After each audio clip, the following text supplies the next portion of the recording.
வர்றதுக்கு முன்னாடி பூரண மதுவிலக்கு அப்படின்னு சொல்றதும், ஆட்சியில் உட்கார்ந்ததுக்கு அப்புறம் அரசாங்கங்கிற பேர்ல அது நடத்துற பாடு ஒரு பக்கம் நடக்கும்.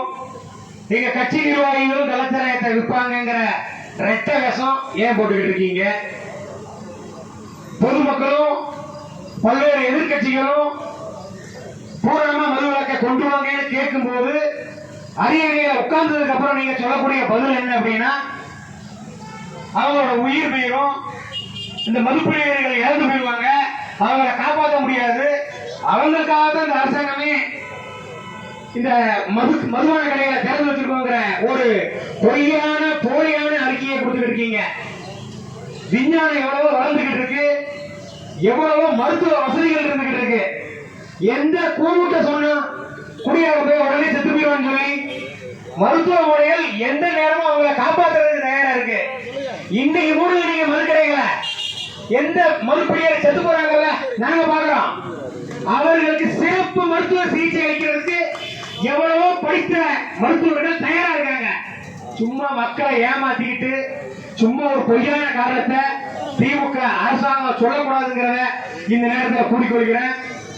அதே நேரத்தில் இந்த கள்ளக்குறிச்சியில கள்ளச்சாராயம் குடிச்சு 69 பேர் உயிரிழந்திருக்காங்க. இந்த உயிரிழந்தவங்க யாரும் பல கோடீஸ்வரர்களோ அல்லது ஒரு பல மல்டி மில்லியனர்களோட குடும்பத்தில் பிறந்தவங்க கிடையாது. கூலி தொழிலாளிகள் அன்றாட ஏதோ ஒரு விவசாயம் பார்த்தோ அல்லது ஏதோ ஒரு கூலி வேலைக்கு போயோ தொழில் செய்யக்கூடிய ஒரு அப்பாவிகள். அரசாங்க மதுபான ஆலைகள்ல அரசாங்கம் சார்பா விற்கக்கூடிய அந்த மதுபானத்தை குடிச்சிட்டு உயிரிழந்தவங்க தான்.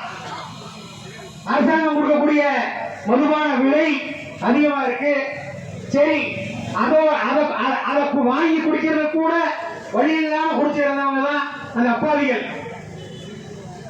நாங்க காலங்காலமா கள்ளுக்கடைகளை தரங்கன்னு சொல்லி போன அரசாங்கத்துக்கும் நாங்க சொல்லிக்கிட்டு இருக்கிறோம், கோரிக்கையா வச்சுக்கிட்டு இருக்கிறோம். இப்ப இருக்கிற அரசாங்கத்துக்குமே கள்ளுக்கடைகளை திறக்க சொல்லி பல ஆர்ப்பாட்டங்களையும் போராட்டங்களையும் சொல்லிக்கிட்டு இருக்காங்க. ஆனா எந்த ஒரு அரசாங்கமும் செவி சாய்க்க மாட்டேங்கிறாங்க. காரணம், ஆட்சியில் இருக்கக்கூடியவங்களோட மதுபான ஆலைகள், ஆட்சியில் இருக்கக்கூடியவங்களோட அமைச்சர் பெருமக்களா இருக்கட்டும், பாராளுமன்ற உறுப்பினர்களா இருக்கட்டும், அவங்க நடத்தக்கூடிய சாராய ஆலைகளோட வியாபாரம் குறைஞ்சிருங்கிற ஒரே நோக்கத்துக்காக மதுபான கடைகளை தமிழக அரசு மூட மறுக்கிறீங்க. இந்த மதுபான ஆலைகளாலையும் இந்த மதுபானத்தை குடிக்கிறதுனாலையும் அப்பாவி தமிழ் மக்கள் இறந்துகிட்டு இருக்காங்க. அண்டை மாநிலமா இருக்கக்கூடிய ஆந்திராவா இருக்கட்டும், பாண்டிச்சேரியா இருக்கட்டும், கேரளாவா இருக்கட்டும், கர்நாடகாவா இருக்கட்டும், அனைத்து மாநிலங்கள்லயும் கல்லுக்கடையை திறந்து வச்சு கல்ல குடிச்சு யாராச்சும் இறந்து போயிருக்காங்கன்னு சொல்லி ஏதாச்சும் வரலாறு இருக்குங்களா? இல்ல. பனை மரத்திலிருந்து வேர்ல இருந்து உச்சி வரைக்கும் கிடைக்கக்கூடிய அனைத்து பனை மரத்தோட பாகங்களுமே பயன் தரக்கூடியதுதான் மனிதர்களுக்கு. அப்படி இருக்கக்கூடிய பனையிலிருந்து அந்த இயற்கை மரமா வரக்கூடிய அந்த கல்லை வைக்கிறதுக்கு அரசாங்கம் தடை பண்ணிக்கிட்டு இருக்கு.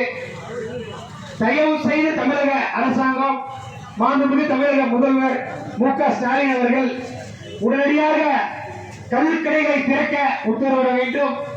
பூரண மதுவிலக்கை தமிழக அரசு விரைவில் கொண்டு வர வேண்டும். அரசோட மதுபான கடைகளை மூடிட வேண்டும். அதுபோல தங்களின் அமைச்சர் பெருமக்கள் நடத்தக்கூடிய சாராய ஆலைகளை உடனடியாக முற்றுப்புள்ளி வைக்க வேண்டும். இல்லை என்றால் நாளைக்கு விக்கிரவாண்டியில இடைத்தேர்தல் நடந்துகிட்டு இருக்கு. இன்னும் நேரம் இருக்கு. நாளை காலையில தான் ஓட்டு போடுறதுக்கு மக்கள் எல்லாம் இருக்காங்க. தமிழக மக்கள், அதுவும் குறிப்பா விக்கிரவாண்டி தொகுதியில் இருக்கக்கூடிய வாக்காளர் பெருமக்கள் தயவு செய்து கொஞ்சம் சிந்திச்சு வாக்களிங்க. பொதுவா இடைத்தேர்தல் அப்படின்னாலே ஆளுங்கட்சி தான் ஜெயிப்பாங்க, பணபலம் அதிகமா இருக்கும், பணத்தை கொடுத்தா வாக்க விலைக்கு வாங்கிடலாம் அப்படிங்கிற எண்ணங்கள் எல்லாம் இருக்கும்.